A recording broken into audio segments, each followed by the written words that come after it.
crisp, cool air filling your lungs. Just a tad bit chilly, but just a tad bit right. That's the weather in Florida, especially in the winter. So many know this, and they come here just for that beautiful, clean, crisp air. But does everyone come here just for that air? Or is this just a great place to hide out? For the Barker boys, in 1935, they were in a hideout here. And it didn't last for long. The locals figured out who they were, and the FBI had finally caught up. On January 8th, they surrounded a home, knowing exactly who was inside. Those Barker boys finally caught. But who was inside with them? None other than their mother, Ma Barker.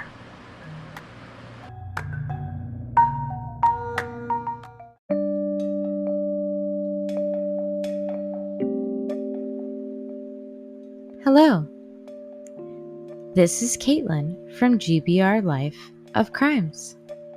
In this podcast, we discuss women crimes and the psychology behind them. Why did these women commit these crimes? Was it mental illness? Did they do it just for fun? Keep listening, because this week is about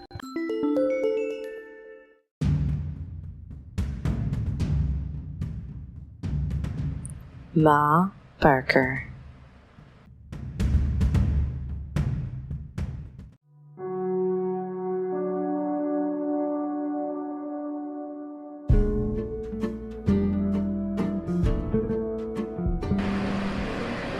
Ma Barker? Well, that wasn't her real name. Ma Barker was actually Kate Barker. She was born October 8th, 1873, and she was known as Ma Barker, but she was also known as Arizona Barker and Ari Barker. And who was she? Well, she was born in Ash Grove, Missouri, the daughter of John and Emmeline Barker. Her family called her Ari. And in 1892, she married George Barker, which is where she acquired the Barker name. In Missouri, of course. And the couple had 4 sons: Herman, Lloyd, Arthur, and Fred. They seemed to live in Tulsa for quite some time. But remember, in the early 1900s, and then into the early to mid 1900s, life wasn't very easy.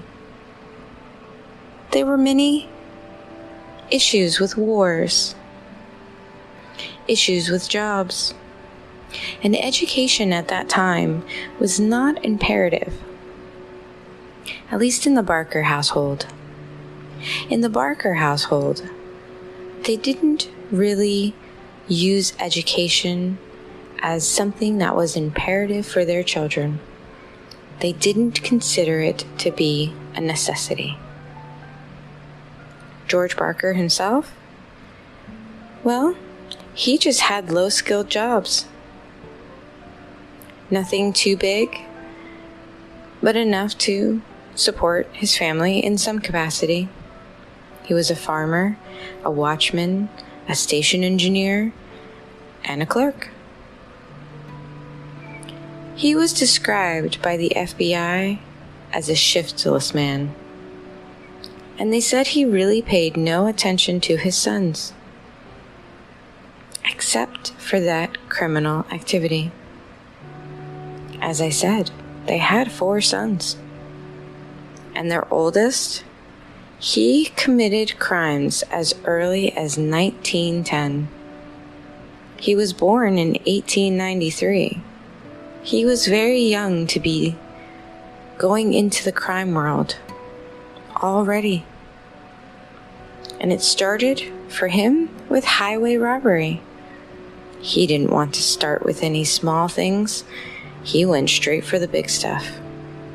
He even ran over a child in his getaway car. It was very sad, but it seemed to be that the child was okay. But Herman was not, because he continued to be involved in many crimes, including murder. And he died in August 29th, 1927, in Wichita, Kansas, after a robbery and confrontation with the police went awry. He didn't want to go to jail, so he shot himself.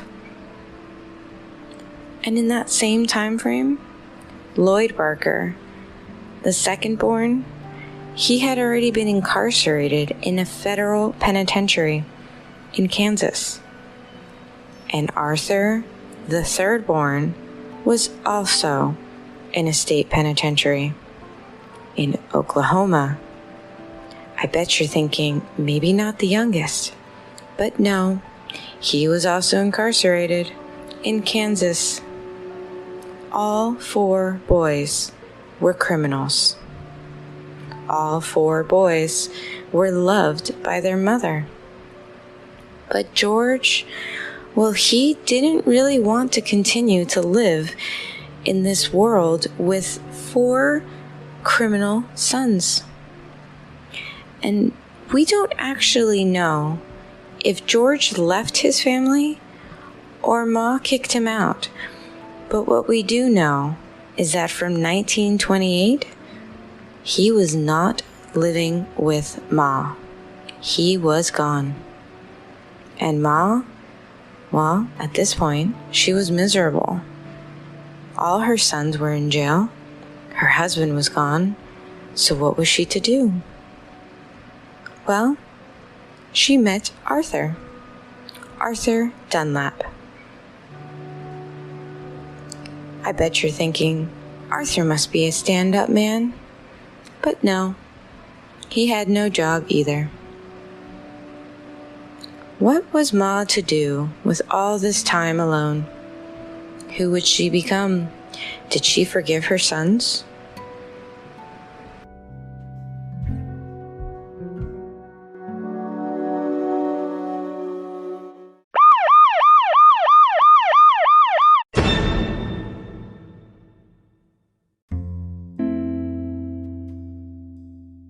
With a deadbeat boyfriend, your husband is gone, and your kids all in jail, what was Ma to do? Well, she didn't have to wait too terribly long, because Arthur, one of her sons, was released in 1932, and then Fred was released. And they had a friend, Alvin Karpis. He was the prison mate of Arthur when he was in jail, and they seemed to get along quite well. And you see, at that time, Al Capone, well, he was the guy to work for, but neither one of them wanted to work for him. They wanted their own thing. They wanted their own gang. So, they got a few others, and they called themselves the Barker Karpis Gang. And they moved around quite a bit. They started in Chicago, but because they didn't want to get caught, they had to move to Minnesota shortly after. And this just continued, renting houses, hotel rooms, anything they could to not get caught. Especially from the police chief, Thomas Big Tom Brown, because he was kind of on to them. He had some idea of where they would be and what was going on, and they didn't really know why, but they assumed it was from Ma's common-law husband, Arthur Dunlap, because he was considered to be a loose-lipped man while he was drunk, and he was not trusted. They really hated him, to the point that they named him a pain in the butt. And at one hideout, there was another resident that identified the gang from photographs in True Detective magazine, and they told the police. The neighbor. And Chief Brown, he was waiting for that tip, because as I said, he was on to them. But the gang, they escaped. They figured out that Chief Brown was on to them. So they got away from there immediately, but not before they killed Arthur Dunlap. They did that while traveling. They threw his naked body near Webster, Wisconsin, with one single bullet to the head. And unfortunately, Chief Brown, because he didn't catch them, ended up getting demoted. And then eventually he left the force altogether.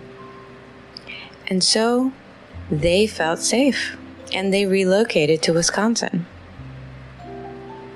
But they made sure that their mother was as safe as possible.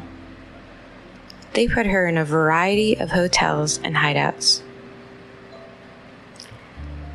It may have been because she also didn't like their girlfriends, but if you have a bunch of sons who you are supporting through all their criminal activity, and they have girlfriends who may think that they're better than you may not like them either.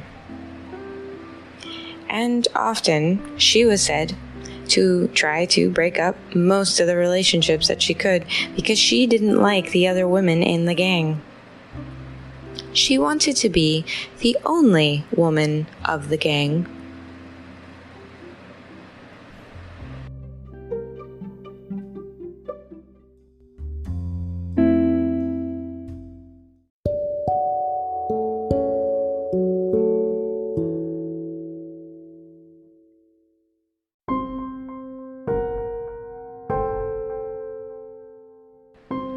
But who would want to be the only woman of a gang who killed and kidnapped people for money? They got very comfortable when they knew that the police chief was gone. They were moving all around, but they went back to Chicago. But not before they obtained $100,000 in a ransom by abducting William Ham.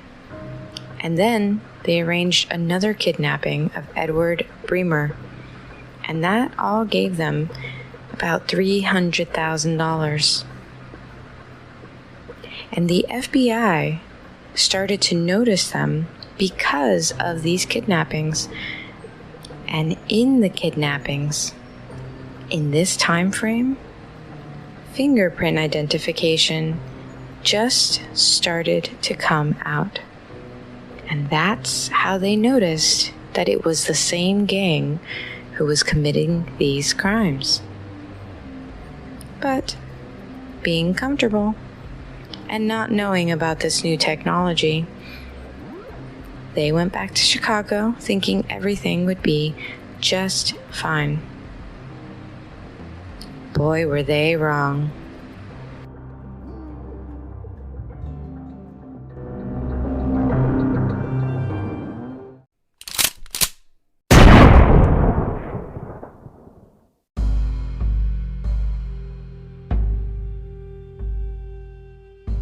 Kidnapping and abducting wealthy businessmen like William Ham and Edward Bremer and getting $300,000 definitely puts you at the top of the list for the FBI's most wanted. And they just started to get very dumb. going back to Chicago, knowing that they were looking for them there because they thought if the police chief isn't here, there's no way they would get caught now. But they didn't all go back to Chicago. As I said, Ma was going from hideout to hideout, hotel to hotel, until they brought her to Ocklawaha, Florida, in the Ocala area. And in 1935, the FBI finally caught up. They first found the Barker boys, Fred and Arthur, in Chicago. And when they did that, they found a map indicating where the rest of the gang members were, in Florida. So that's where they went. And then they found a local here in Florida named Gator Joe. And he told them, because of a letter that was sent by a man named Doc, at least that's what he went by. Doc was actually Arthur Barker. So he knew that they rented a property under the pseudonym Blackburn, claiming to be a mother and sons just wanting to vacation in a country retreat. So Gator Joe rat them out because of that letter that he found from Doc, quote unquote. And because of that, on the morning of June 8th, they surrounded that home.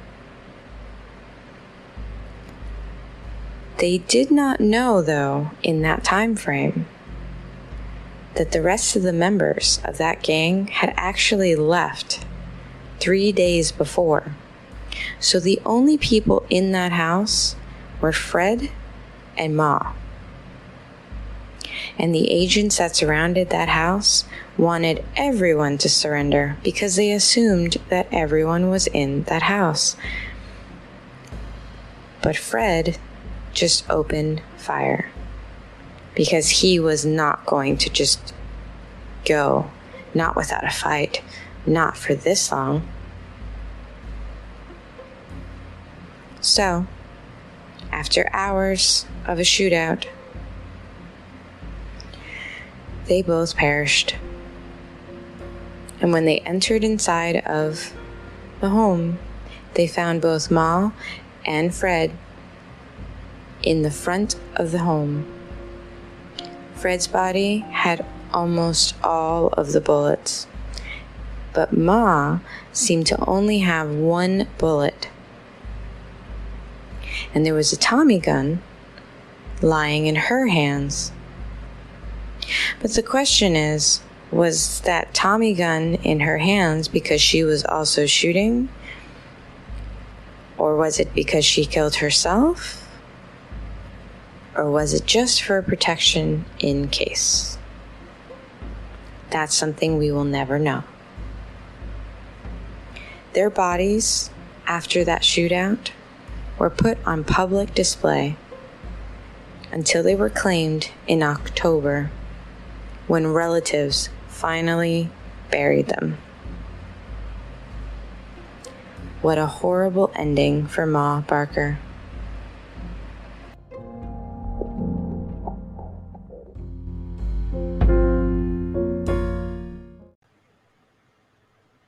This podcast is brought to you by Caitlin from GBRLIFE LLC. If you want to hear more, be sure to subscribe to this podcast and feel free to find me on social media under GBRLIFE, and feel free to visit my website, gbrlife.com. This podcast is open to any sponsorships. Thank you for taking the time to listen. Back to this week's episode.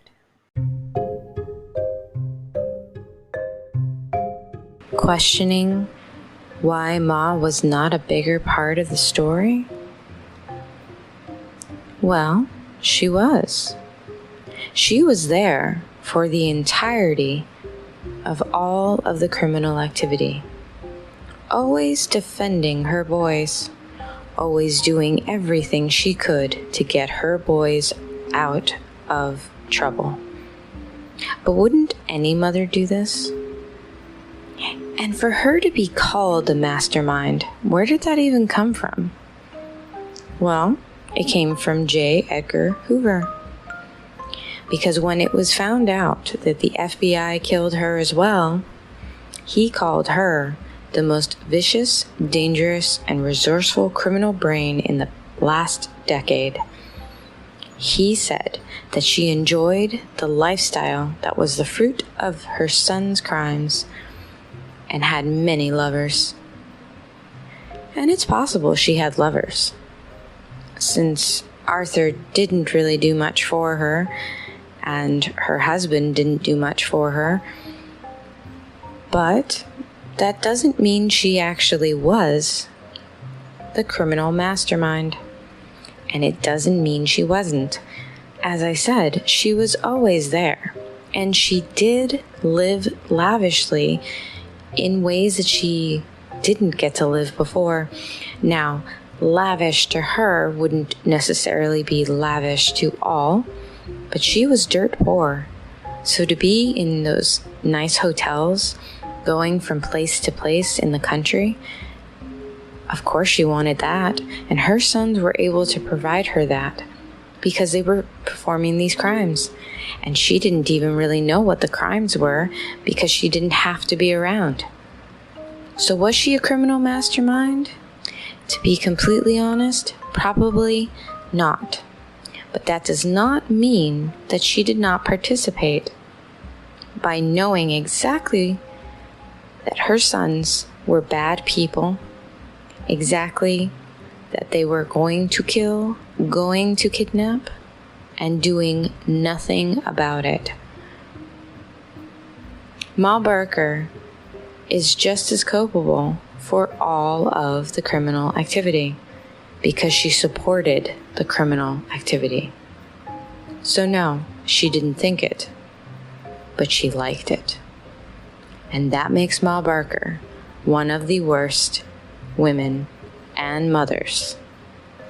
But not to the Barker boys. To the Barker boys, she was the perfect mom. She supported them no matter what they did. Makes you wonder, how much would my own mother support me if I was going to do that type of crime? For me, I think mine would turn me in. But what would yours do?